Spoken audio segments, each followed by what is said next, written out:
Hey. Hello, everyone, and welcome back to the 16 millimeter film crew. I'm Cindy. And I'm Dale. You can watch us on YouTube. You can like and comment on our YouTube videos and subscribe to our YouTube channel. You can listen to us everywhere podcasts are found at 16 millimeter film crew podcast. And you can visit us on our website at www.16millimeterfilmcrew.com. This week we watched Friendship, directed by Andrew DeYoung. Suburban dad Craig falls hard for his charismatic new neighbor, but his attempts to make an adult male friend soon threatens to ruin both of their lives. This movie stars Tim Robinson, Paul Rudd, Kate Mara, and Jack Dylan Glazer. So, Dale, what are your thoughts about this movie? This movie is if you're not a fan of Tim Robbins stuff, it's gonna be really awkward because it's very black comedy, very he's a very extreme person when it comes to his characters. If you're not a fan of the Adult Swim era style comedy like John Illinois and Tim Heidecker or Tom Goes to Mary, it's not gonna really be for you. But I love it. It's kind of like a surrealist take, even though it's a black comedy, like a surrealist take on uh the male loneliness epidemic where this guy is searching so hard for like a friend and he's like become detached from his wife due to her cancer diagnosis, and he's no longer interested in like anything. And it's not until he meets this random guy he wants to form a connection, and he goes too hard into form a connection. And I think that's something that everybody can kind of relate to, is when you meet somebody new, you kind of just throw some of yourself too much in there and it puts him off a bit. And then the whole, his whole spiral and uh after that, which I thought was funny. Yeah, I haven't seen. I guess the guy who wrote this movie also did stuff for like Pen 15 and stuff like that, Yeah. which I haven't watched. So I was not familiar. I only knew about this movie because of Paul Rudd. I wasn't familiar with Tim Robinson. So I didn't really know about him or his like comedy style or whatever. And I feel like if you're used to that, you'll probably be more like adept for this movie. Even though I wasn't like familiar with any of his stuff before, I did like it. I thought it was like a funny, interesting take on like men just like trying to have friendships and like you said, like the take on male loneliness and stuff.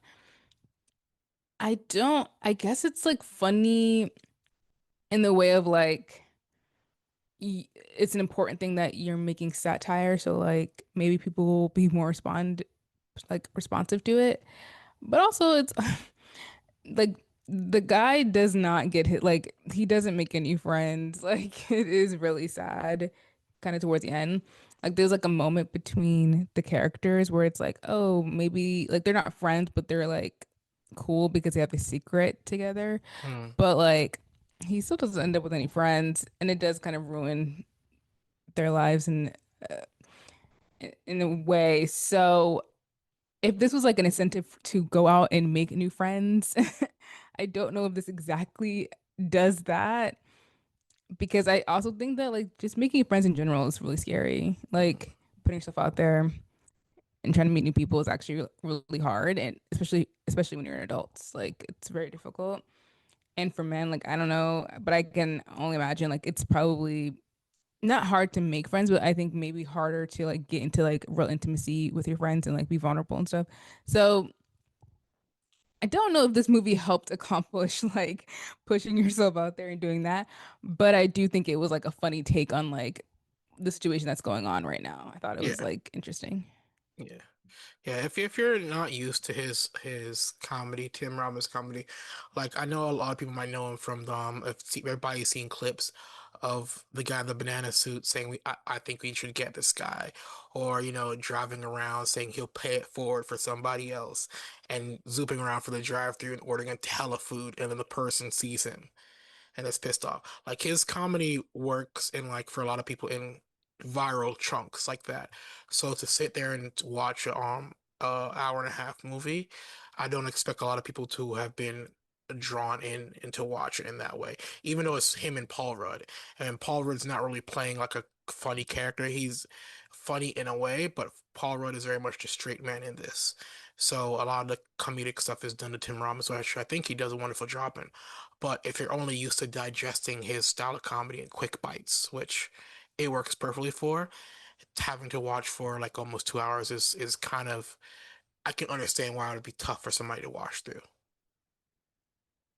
Yeah, it's different, but I also think it's like it is funny. So like even if maybe some of like the surrealist stuff isn't landing or like it's maybe you find the characters a little too disconcerting or whatever, I do feel like it's still funny, so like you can still enjoy it. Yeah. But I will say that Tim's character of Craig Waterman, um made me feel viscerally uncomfortable like the whole time. Like I was like, this is a person who can murder someone. Like that's exactly how I felt. I was like, he is terrifying to me because he is like he's not like just like a dopey dad slash like playing a role where he's like, in a dead end job that he doesn't like or whatever. It's like he is really terrifying. Like there's something about his, I don't know, it's like there's like this pride of like I think I'm so cool because he's like overcompensating for the fact that he's like insecure or whatever. So that is just off-putting. And the fact that he like has a family, but he doesn't really interact with them. Like he's not really close with his wife. He's kind of like detached from her.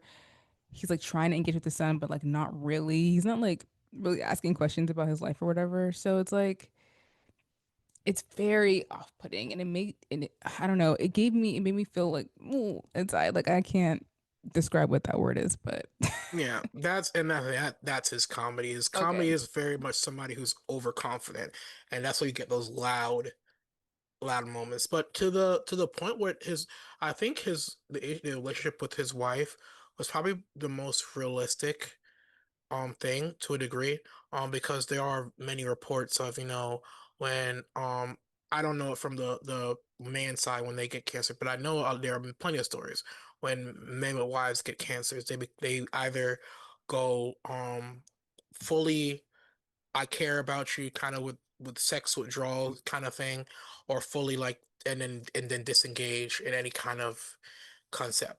So I can kind of see how her dealing with that would have put an effect on their relationship in a way. So, Mm. but I wish we kind of delved a little bit more into how that affected his psyche a bit. And then also you have the parallel of like a father with a teenage son, where you're always going to be adversarial no matter how much you want to be. Hey, I'm cool. I'm your best friend. That you're always going to be odds. So those two things, I do think they were kind of the concepts of their relationship were um accurate. Especially I could say this thing with the father son thing. Me and my dad when I was that age, I was like, oh man, you can't tell me nothing, bro. I'm not listening, kind of thing. So I do think those core pieces of it were well shown, but I wish it could have. And yes, it's a dark comedy, but I do wish you could have also added the comedic element to somewhat with her and Kate Mara's character and Tim Robbins uh relationship. Wish they tried because the firefighter ex-boyfriend comes up and is like, "Oh, this is the love of my life," and blah blah blah. And then the other guy looking for the bathroom at her coming back party was like, "You tried to kill your wife. I'd do anything for that woman." So you can kind of see how everybody else kinds of view her and how he doesn't, So, but then he does try at the end when he after he loses his job and he becomes a patrol ticket cop. He does make the attempts to, like, he supports her. He buys the van to support her flower business. He's actually engaged with his son and watching the movies he's been avoiding to watch and that kind of thing. He just falls back into that trap once he sees that yellow Camaro yellow Corvette at the end where he snaps once again. Yeah, that's a very like man thing where it's just like, oh, you had to lose everything to learn the lesson. Yeah. Okay. Yeah. Like, Hey. hey, I mean, you learned it, but you did lose everything. 'Cause I mean, like the wife and the kid are still there, kind of. They're not, we don't know what happens to them in the end, but whatever. That was funny. Yeah. Honestly, those were my favorite scenes. My favorite scenes was with him, Kate Mara, and their son. Like the scenes in the house were just like he's so not like he was like so like not present. Yeah. But I think that like it's interesting because like she didn't seem like antagonistic towards him. Like she didn't like him. Like she did want to see like engage in the relationship. I think things were just not lining up. So she went to the fireman who was Manny, who I love. Like I love seeing him and stuff. Every time he pops up, I'm like, yes, that's my dude. But it is interesting because it's like I think when he looks at Paul Rudd's life, I think he sees a person who's like has everything together, has like this perfect like wife and house and job and like this group of friends. And it seemed like very enviable to him, not realizing like what he has and like the fact that that's special. Like it really took like the pursuit of the friendship and then like the downfall of the friendship for him to like figure out like, oh wait, actually my life is kind of good. Like I have a great wife, got a cool kid, like I can make like this is my family. Like I can make this work. And I Yeah. just feel like, but I feel like the family scenes were my favorite. And I also feel like Kate Mara is a lot funnier than, I don't know, maybe we've seen her be. I feel like she was really good in this role. And like at the end when she's like talking about how she was lost in the sewers and like had a transient experience. And then she was like, "Yeah, I'm gonna go to Devin's pool house," and he still doesn't know who the man is. Like, that's funny. Yeah. So I really did enjoy those scenes. Yeah. I like the surrealist stuff, but it wasn't, I don't know, like there was something about those like home scenes where I think you can find the comedy in like just everyday normal Yeah. dysfunction. Yeah, I like the scene that kind of got me the most, like I was like, okay, this is weird, is the vibe I got from like uh from Paul Rudd's friendship is friends, original friend, and like this weird, like they were in like the comedy bit is, oh, we were a singing group in college. I got that vibe from them because they started singing, and then when they started boxing, like to force him in there. And then this man is just joining your group, doesn't know y'all. He gets popped in the face twice. Twice. And y'all aren't upset with your friend for like just popping dude in the face twice. But the moment your friend gets dropped, you want to be offended. Like this dude doesn't know any of y'all. He's trying to be as pliable as possible, not make any sudden moves. The man is nervous. He gets popped in the face twice. Y'all kept the fight going, and then because he drops your friend, now y'all like fuck you. Like that was like so like really wow for me. Yeah, the friend group, I was not a fan of the friend group, to be Yeah. honest. Just because they were, I think someone said it was like mean girls for men. Like they weren't Yeah. being like fully mean girls about it. And also like that's one of the things about like making friends or like joining a friend group is that you don't know the group dynamics. So like you can't really put yourself out there in that way yet. You kind of have to like learn how things work and then see how you can like slot yourself into that Yeah. if that's what you want to do, if you know, Yeah. But if that's what you want to do. And I feel like they were doing like way too much so early when they had just met this man. Like or they were just acting like how they normally act and they weren't really thinking about like that the fact that there was a new person there. Yeah. So they were just gonna do whatever anyways. So like I don't know.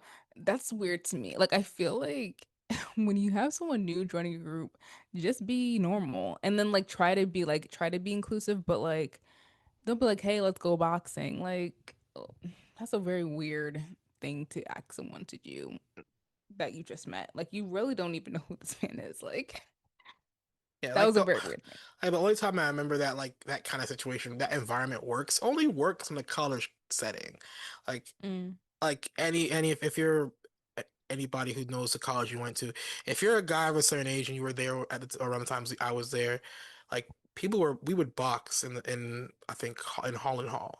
Like people would box in Holland Hall, and that was a thing. Like and that was like that kind of thing. Like dudes randomly fighting, it works when you're at a certain age.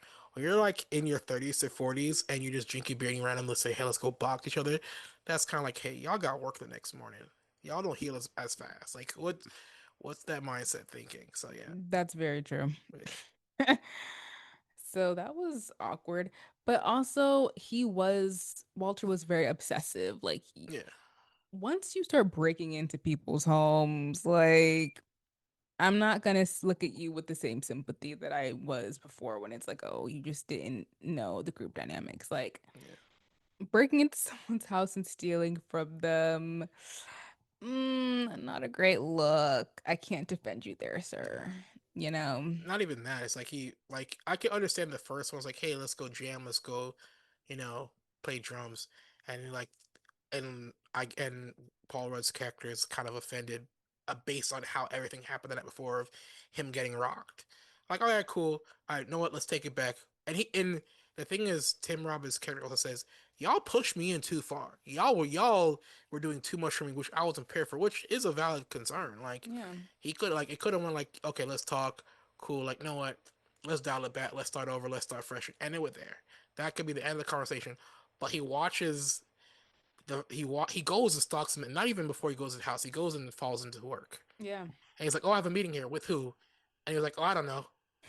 Just there, like, dude, like how, like, so yeah, Yeah. It's very creepy. And honestly, that's the thing. Like you meet someone who's kind of awkward and like you're trying to be nice, but like I think sometimes they take it as like an invitation to, do too be like, much. yeah. Yeah, And then you're like, oh, okay, I don't really want.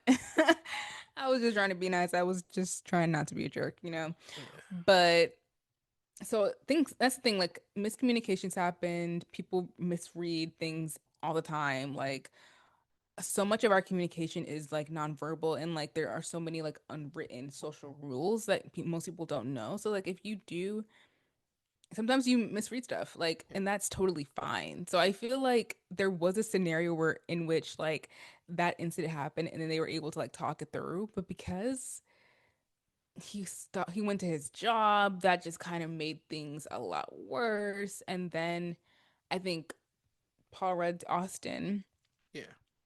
when Walter comes to his house, he was clear. He was like, I don't want this friendship to progress any further. But there was no real explanation towards that. It was Yeah. just more like, I don't want to hang out anymore. So other things happened after that. But I do feel like that is really honest. Like sometimes you just misread I what's mean, going on. the only situation I do think he was right in was probably when he invited his friends from work over to the Hmm. garage. And he was Hmm. like, "Hey, I haven't seen all these Marvel movies. Don't bring them up." Cause y'all give them some spoilers, and them dudes just said, "Fuck it, we go spoil the movies for you."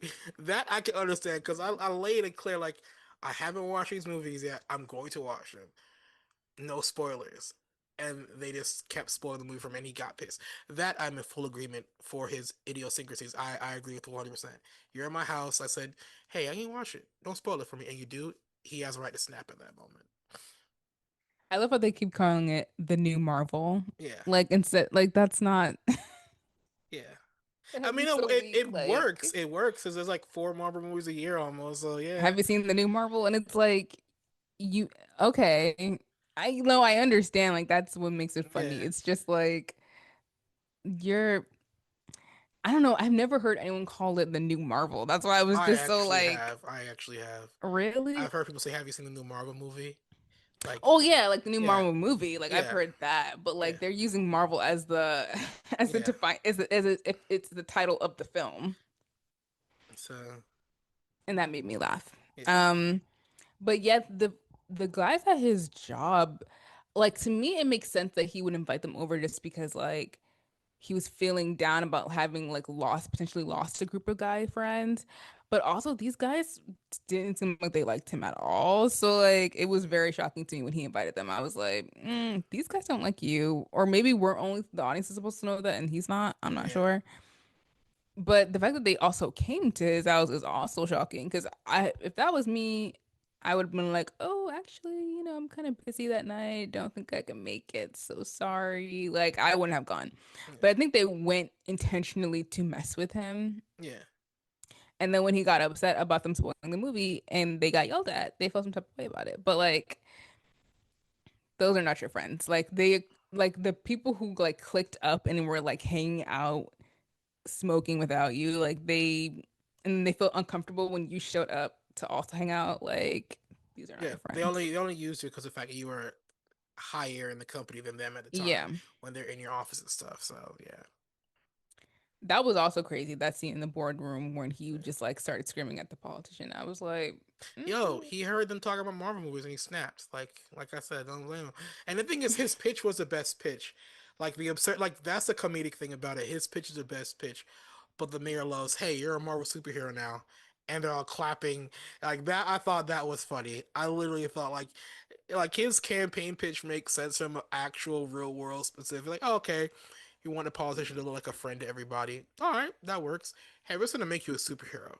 And yeah. everybody's like, awesome, amazing. And he snaps, which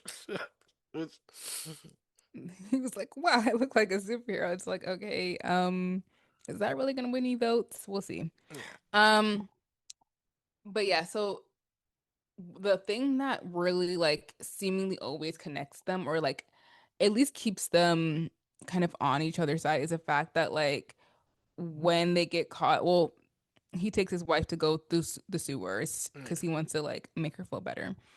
Um, and then she gets lost and they call the cops and stuff. When they go to jail, both of them go to jail.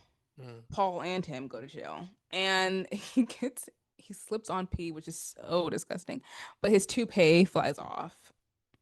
yeah. And it's like, okay, well, you're the only one who knows about the toupee. So now we're not friends, but we You got are, something on me, you got which something on me. So I guess I have to sort of be nice to you now. yeah, And I think it also just shows that like the Paul Rudd character is trying to come off as like this cool, charismatic guy. He has everything together. But like obviously he's not doing well either. Like he's like feeling a lot of pressure at work. He's losing his hair. Like he's insecure about that. Like so like again, nothing is no one is ever what they always seem like what they seem to you. yeah, Like people have their own stuff. And I feel like that actually helps like not feeling as insecure about like trying to meet new people yeah, because you don't have to be that intimidated by them if you also know that like nah, everyone's going through something. So don't worry about like not looking cool or like not being whatever. yeah. You know, like yeah, I think you make a good point with that. Like they're both two guys that they have a facade of everything being together. Austin's facade is a little much better than Craig's is. Like I can hold together. Craig is just the facade isn't working. I'm crumbling constantly, kind of thing. But you are like it just shows like everybody's always dealing with something. It's just how he perceived them and how he managed them. Like he said in the beginning like, oh, I picture my life being this way, perfect, all that stuff, you know, and stress free like Austin. And then Austin's like, yeah, you told me go for the promotion, didn't think I could do it. Like your advice, like your good advice, where you said just ask for it. You don't know until you ask. Like you push me to succeed in something, but now I'm also dealing with the pressure of maybe I cannot handle it. That kind of thing. So Yeah. I think this movie's actually really good at like showing like men's vulnerability. It's just in a different way of yeah, showing it because even to at the end when Craig goes back to Austin's house and he like breaks in again and he's like waving the gun around and whatever, like I think there's like a sense of power and a sense of like, oh, maybe I'm actually being respected by these guys now. It just took me, put the fear in them.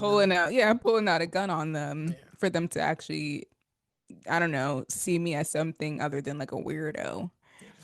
yeah, Um, But and then like the like the little fantasy he has followed them like hanging out and stuff like that's what he really wants. Now the way that he went about it was not great, obviously, but like I do think it does show like no, men actually do want connection. It's so funny because now I'm actually thinking about it and thinking about the movie. I do think that it is actually good in like talking about these things that male loneliness, male friendship. Like I actually think it's great at doing that. Yeah. I guess I just had to talk it out to get to that point. But yeah, because like that's really what he wants. Like it's very obvious that he is lonely. He just wants like a group of friends who he can relate to. But I think that like I don't know, I guess it was just like he had to he just did like a bunch of weird crimes like and then it finally he didn't even get what he wanted, but like it did show that like I think that's what all people want. Everyone Yeah. just wants connection. And just Now, because you're a guy, it doesn't mean that like I love the fact that, after he's like waving the gun and they all scared and, Austin's toupee, his wig falls off. He hmm threatens those other guys so he can find a toupee. And it's like, yeah, I still got you, even though I'm pissed off with this gun. You know, I still got your back and know your secret, which is so crazy. So, It's like, yeah, a real friend in some ways.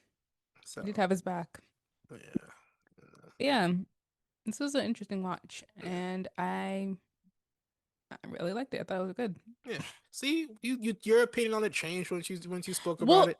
the thing is I did like it before. I didn't say I didn't like it. I did Yeah. like it. It's just that I was trying to figure out the messaging of it, but I Hmm. do get it now. It just Yeah. took me Yeah.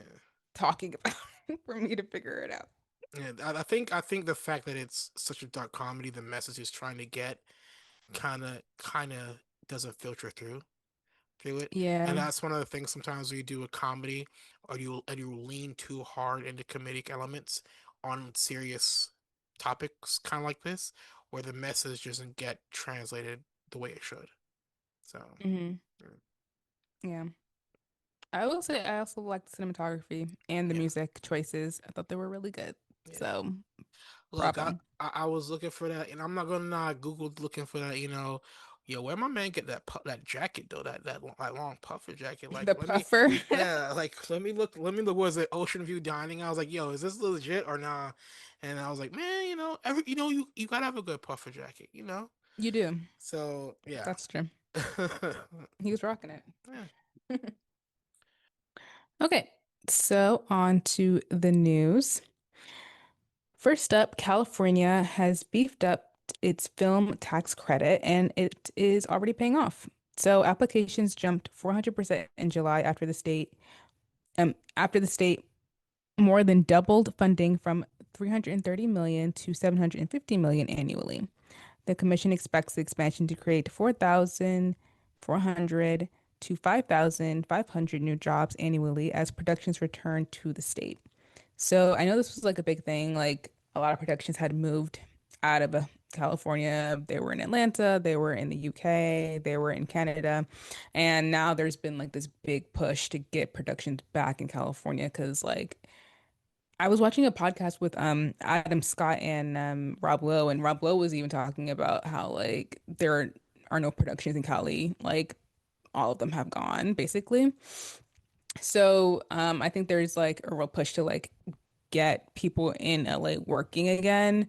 Um, maybe post-strike, maybe that was also like one of the catalysts to really get people to like reinvest in shooting in LA by making it I guess more like economically feasible because it was just like super expensive to shoot there, which is why everyone shot other places. So this is a good thing. I think this is good for the industry.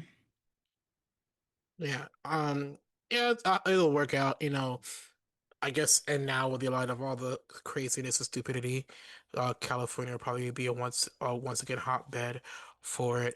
I know even before all this, when they started shooting here in Georgia, there were issues with some of the policies the governor was making before.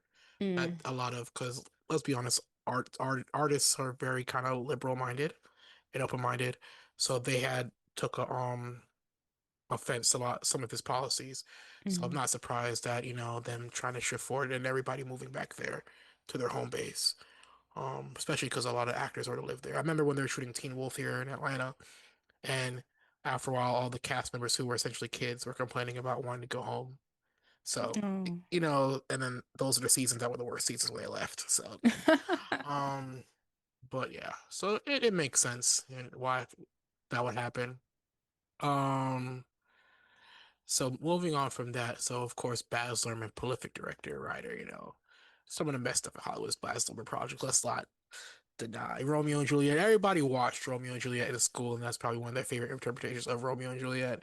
Um, so he hasn't found a new actress to play Joan of Arc in his new play, uh, Jeanne d'Arc, but he has found a co-writer with him. He's chosen Anna Pickett, who is a playwright, who English born. She was a staff writer on the great, wonderful, wonderful comedic show. Everybody kind of based on Catherine the Great of Russia, starring Elle Fanning as Catherine and Nicholas Hoult as Peter. She did a play called 1536. Um, and so yeah, he's looking to find a new voice, new especially female talent in writing the scripts, considering that this story is totally focused on a female character, which is good. Uh, Apparently he was really impressed with her because Warner Brothers uh shut down like entire teams for production and marketing, and they headed over to a different area. Um, and there was a read-on for the first draft of like Rebel Without a Cause for Warner Brothers draft, and she read the first draft of Joan of Arc, and uh Baz Luhrmann and the production designer of Catherine Martin backed her up in their visual presentation. So of course the start date for the film isn't known, and that also depends on the casting of it. But they went on to say, Baz Luhrmann went on to say, what we have on paper is a career-defining role that requires the right qualities, skill set, and ability to capture the essence of youth in this moment. Um, the same way he did with Elvis, he kind of doesn't plan on committing for a start date until he has everything lined up, which is correct. Like until you know who's going to star in your movie, you shouldn't start, deciding production deadlines, stuff like that. So, and he also said that he was very hard on her because this story of Joan of Arc is very much a story about a clash between generations and the haves and have-nots, and he wanted and needed an authentic female voice to show that side, which I think is amazing. You know, Yeah, so I think more recently he has found the lead of this oh film. really? Her name is Isla Johnston, Hmm. and I think she played the younger version of Anya Taylor-Joy in The Queen's Gambit. I don't remember this Hmm. actress, but yep. Oh Uh, well, hey, news there she news changes goes. fast. Yeah. So We yeah. found her. And she looks like age appropriate. So, because like in the other versions of Joan of Arc, Joan is a woman. Yeah. Like she's like a grown woman. And like she died when she was like 14, I think. So she wouldn't have been that old in I think, yeah, there were other actresses who had played the role and they were probably a little too old to accurately play the role of Joan of Arc. But I'm interested to see what he does with it, kind of. I mean, I was not a huge fan of Elvis, I'm gonna be honest. Like it Yeah. wasn't his best work, but he has done really good, adaptations of like real life people and also like from book to screen. Like so I'm gonna trust that maybe Elvis was just like I don't know, more difficult because it is such a well-known person. So maybe it's like harder to get right. So maybe this will be better. I don't know, but it is exciting. I guess like I'm excited to see his interpretation of the story. Yeah. And yeah, I hopefully it goes off wonderfully well. Like this is one of those roles that is an opportunity for any young actor. We've seen what it did. It made Leonardo DiCaprio help make him Leonardo DiCaprio. Austin Butler, the success he's had. As much as I didn't like Elvis and you didn't like Elvis, apparently the movie did help his career immensely with all of the Oh projects yeah, he's been doing definitely. doing since then. So whenever you're a young talent and you get that lead role in a Baz Luhrmann picture, that kind of sends signals to Hollywood that this person does have that gravitas that's needed to sustain a good career. So Okay, moving on to our next story. The 133-year-old Kodak says it might have to cease operations. So it's warning its investors that it might not survive much longer. In its earnings report Monday, the company warned that it doesn't have committed financing or available liquidity to pay its roughly $500 million in upcoming debt obligations. Now, this is kind of crazy because like Kodak is like the like if you want to shoot on film, like that's who you're going to. Yeah. And I know that like in Euphoria, I think Sam Levinson like got like a special kind of I don't know, did he restart it or like bring it back? I don't know. He did something with it It to was, like I think it was a particular film they make that they weren't making yeah. anymore, and he specifically went to them and they reproduced it just for Euphoria. Exactly. That's Yeah. exactly it. And it kind of, and there has been like, I mean, people have always shot on film, so it's not like it went away.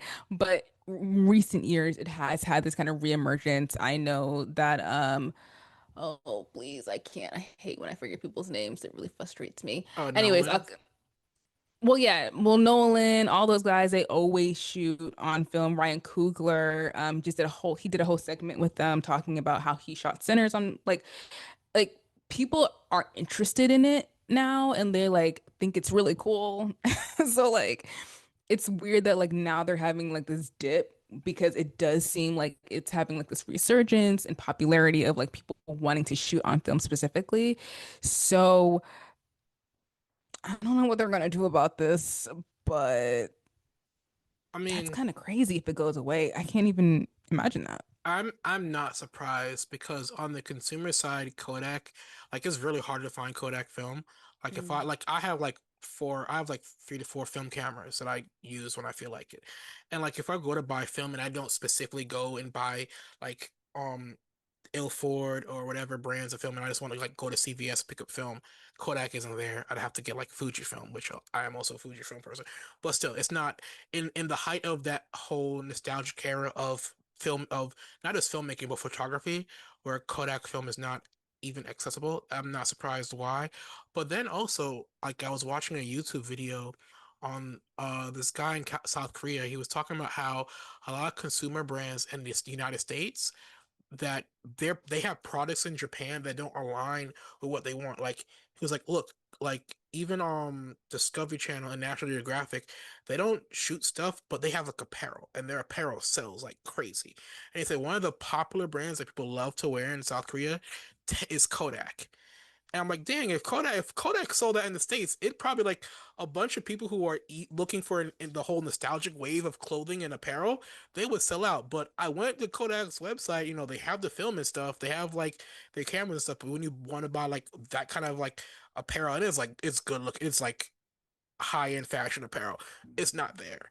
And I think that's also like limiting their market for a lot of their stuff is what led to the current issues they're facing. So Yeah, that's so true. Because I feel like every industry or company does that. Like, if you want an NPR tote bag, you can get that. Like A24 has built its entire brand, like has built themselves up so much more than just being a film production company. Like they got t-shirts, they got hats, they got books, they have everything. Like they're selling an aesthetic yeah, along with the fact that they're making like really cool movies.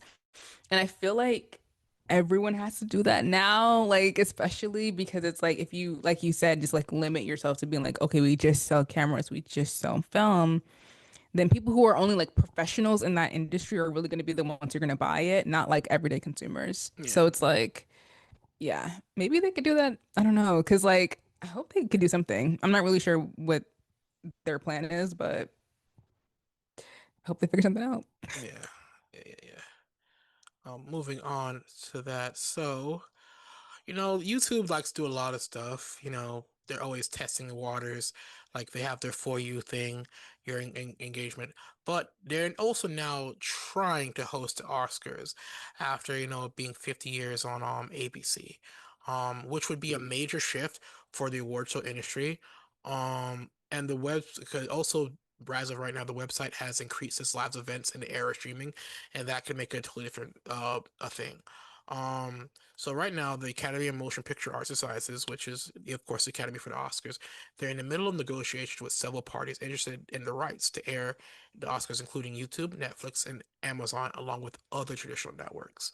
Um, so yeah, like it. I think it hit a precipice. I think Taylor Swift like broke records on YouTube, because she was on like Travis and Jason Kelsey's podcast and did record numbers for the platform, and um and apparently like that's also the impetus, and we've talked about it before the last couple of days. Now I mentioned like WWE shifting to of course Netflix right now, and other and streaming properties with ABC on ESPN Plus, stuff like that. So this is a giant push for more content to be, and it would work for YouTube. Like what I said earlier, they're having their own for your consideration parties to get their people nominated for Oscars for their short form and long form content. So, and we've seen in recent years that ABC backed products tend to be a little bit more likely to be picked. You know, you have that kind of bargaining chip, like we're the broadcaster, we also are a production company. So they kind of can get the pot sweetened a bit. So this potentially might also be YouTube's avenue of having their quadrant of, entertainers be up on that stage. Yeah, I was just about to ask, isn't it kind of like a conflict of interest for, let's say, if like Netflix wanted to host it? Because Yeah, it's like, well, a bunch of your shows are being yeah, nominated for, I mean, sorry, these are the Oscars.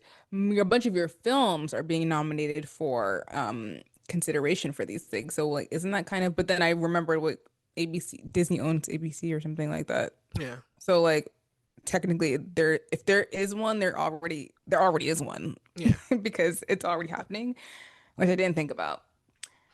And and But yeah, and that's the thing. If you want to get into these distribution rights, the hard part is finding a distributor who's not involved in that filmmaking space. Like the only option that would probably work for them would probably be like a Tubi. Those pictures aren't really Oscar can you quality. imagine?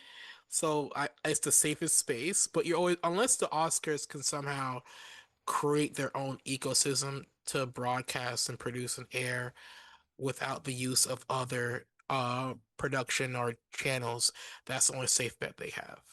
And that's not feasible for them. Well, you know something, I actually I rolled my eyes at it earlier, but I don't think that YouTube is necessarily a bad idea because even though they're trying to have their own section of it in like they're trying to have like I don't know, was that for I don't know if that's for the Oscars or if that was for the Emmys where they're trying to have their own creators and stuff have their stuff nominated for awards consideration. I think it might be for the Emmys. I'm not really sure if it's for the Oscars because I'm like, well, I don't know if creators are like making movies and putting it on YouTube.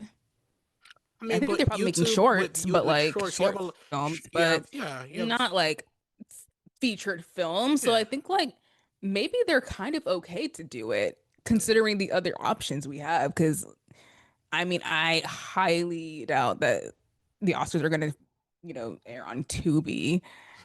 That would be hilarious if that actually happened. But like, it's like to me, it's like the first thing I would think of is Netflix. I feel like they would do it. But then again, that conflict. So it's like YouTube feels like the most neutral, at least for the Oscars. When it comes to like television, that's different because now they're starting to bid for their like space in that Mhm. arena. So it's like, you can't really do it. But I mean, ABC has been doing it for all these years, so like maybe they just don't care. I mean, the only broadcast company I could see that would make it work for the rights would honestly just be NBC, because NBC's wheelhouse is really just Okay, sports. yeah, They don't you don't NBC is not known for, well, movies and films and stuff like that. They just like right. talk shows and live sports. So I think NBC would be a good way to avoid that conflict of interest of a film production company that also owns like a broadcasting arm. So maybe. Yeah, Yeah. that'd be a good option. Yeah. Okay. Are there any stories? It always takes forever for me to get to this. Okay. Yes. So our last story is that Paramount won't be making movies for streaming, which I didn't even think that they did in the first place. So I guess okay. The dust has only just settled on Paramount's merger with Skydance, but the film bosses at the studio are at least talking up a good game in the first steps of its new era.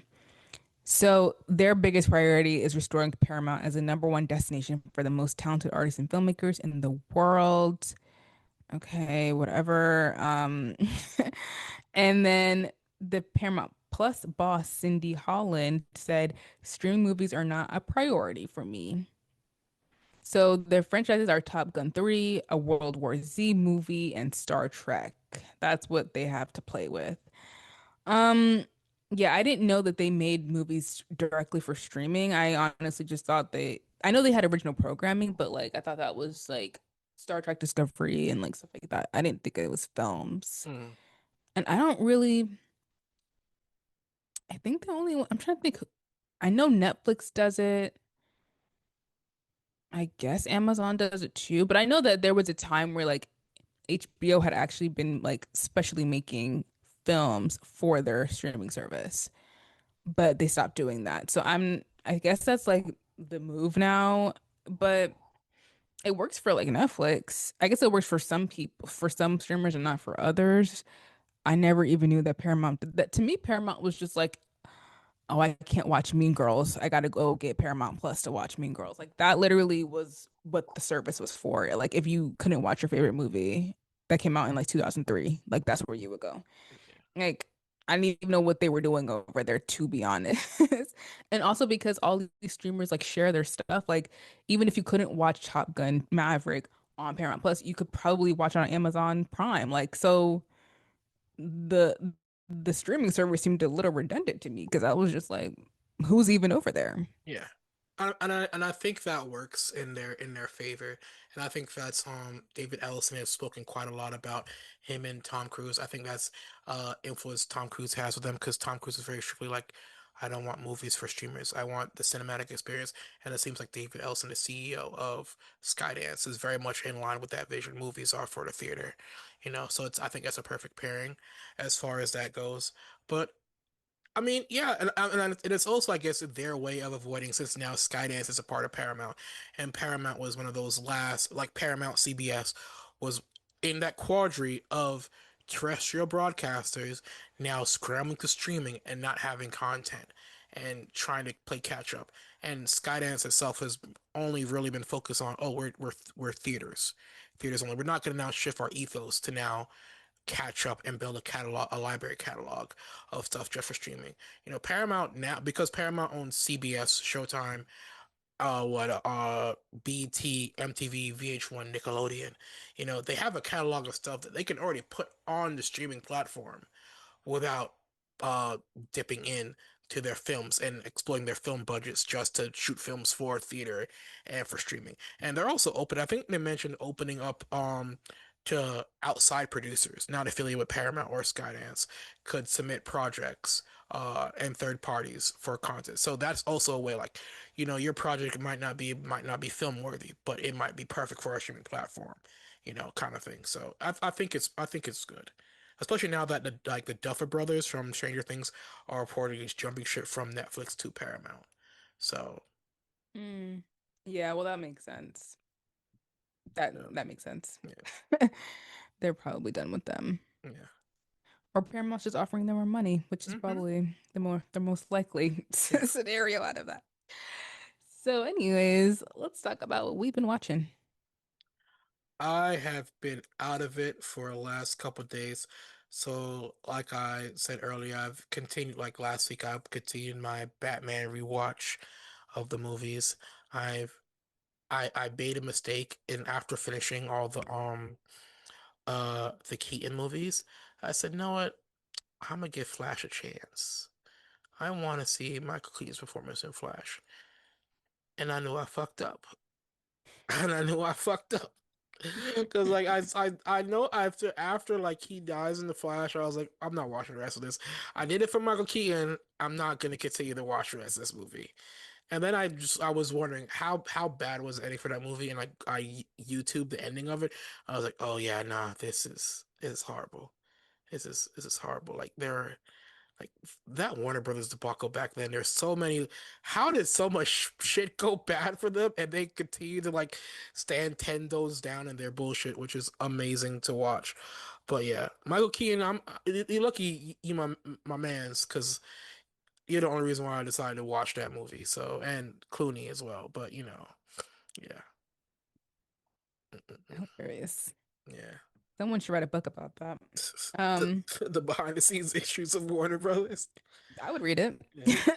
I would read that I book. would actually read that. Yeah. Yeah. Um, so I think I already talked about how I was watching Sex in the City, but I hadn't really watched it. I think I watched like the first episodes and I stopped. But I actually started watching it like fully. And it's really good. Mm. I think the writing on it is actually pretty good. I think it holds up. Not amazing, but like it does hold up kind of well. So sort of. Um, but yeah, the characters are like really well written and like the stuff that goes on feels like very familiar to like what's even happening today. So it's interesting. But I'm liking it. It's very I've been watching like old 90s stuff just because it's like comforting. So like watching that, but also watching Friends at the same time is kind of crazy because they were airing around the same time and couldn't be like more different in terms of like what is actually being discussed on these shows. Yeah. And I think because, Friends was on like uh network television, like obviously they couldn't like say everything and they had to kind of sanitize it. But watching Sex and the City that came out on HBO, which was a premium channel back in the day, like it felt so much more realistic, so much more fresh and more grown up. I think that's kind of the difference. Like Sex and the City feels like the show for adults. Even though Friends is a show about adults, it does feel kind of childish. So it's really interesting to see like the differences of those things, even though they were airing at the same time and kind of about the same stuff, like a group of friends in New York City, like whatever. Yeah. So that's interesting. Um, it didn't make me want to watch Girlfriends again, but maybe I will watch Girlfriends after I watch Sex and the City because Girlfriends is basically Sex and the City just with black women. So, Yeah. um, and then I also like I was watching these creators rewatch X-Men First Class, and Mm. I forgot how much I love that movie. It's so good. Like it's so good. And I remember watching it and being like, this is amazing. And I was like, I need to watch this again. And I remember like watching it like a couple more times after that. Like I've seen that movie a lot. It's so good. Like I totally forgot how good it was. Because I had watched like the original X-Men series. Not the series, the film Films. versions Yeah. with I had watched those. And I liked those, but like X-Men First Class X-Men First Class and then X-Men Days of Future Past. Yes. Those movies are amazing. The last one wasn't good. But like those two films, the prequels, yes, those slapped. So that was nice to revisit that because I forgot how much I love that movie. Yeah. I, I don't know. The TV landscape for me is like weird because, like you mentioned, Sex and the City, you mentioned Friends, and I know they have a new show out called Adults. Like, there's a Oh yeah. reinvigoration of like shows for about adults in their 20s or 30s navigating life. But it seems like there's a segment that's missing tends to always be for us, like black people. Mm, We had Girlfriends, one of the few. We had Living Single, which without Living Single, you wouldn't get Friends. And yeah. then after Friends came out, Living Single like lost its numbers basically and got basically more or less got canceled. I really wish that there was a reinvention. Like I am very nostalgic for classic black Hollywood because I Hmm. grew up watching it. I really wish there was like a revival of like Living Single nowadays for us, as black people. I do feel like that's a market that's really missing. So Yeah. Someone should write that. yeah, But also I feel like there is the black cinema and the black yeah, television space. Unfortunately, Tyler Perry is doing and that. that's the problem. And people are watching. I think what's crazy is that like you and I would be like, well, this is not good. It's like, why would it? That doesn't matter. I know my mom, my sister, like a whole bunch of black people be watching his stuff. So it's Yeah, not even like we can say, oh, it's not good. Like, no one, who Yeah, cares? No one's watching. yeah, Like, there is an audience. yeah. But it's just not quality, you know. And they're That's eating that stuff up. yeah. I don't know what that means. So I don't know what to do with that. I don't know. I can't handle that. You know, it is what it is. You know, Oh Spike man. Lee, like, make a black like TV show, please. That's what he needs to do That's what he needs next. to do next. You know, Let's move away from movies. Come do this. yeah. So That'd be fun. yeah, All right. Anyways, that is it from us this week. We hope that you're all doing well and taking care of yourselves. Make sure to check out all of our social media, support us if you can, and we will see you guys in the next episode. Goodbye. au revoir.